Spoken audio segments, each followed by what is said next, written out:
जागतिक वारसा स्थळाच्या यादीत समावेश करण्यासाठी केंद्र शासनानं 12 किल्ल्यांचं नामांकन केलंय। यामध्ये पन्हाळगडाचाही समावेश आहे।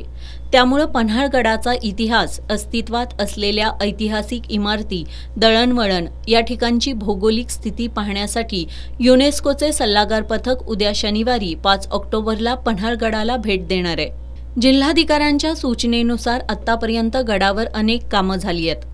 पन्हाळा गडावरील छत्रपतींच्या वास्तव्याचा ठेवा, ऐतिहासिक आणि पौराणिक महत्त्व विशद करणाऱ्या इमारतींना पूर्वीचं वैभव देण्यासाठी भारतीय पुरातत्व विभाग आणि नगर परिषदेकडून डागडुजीच्या कामांना गती आली आहे। तर 3 दरवाजा परिसरातील स्टॉल हातगाड्या मालकांच्या सहकार्यानं हलविण्यात आलेत। त्यामुळे 3 दरवाजाकडे जाणारा मार्ग मोकळा झालाय।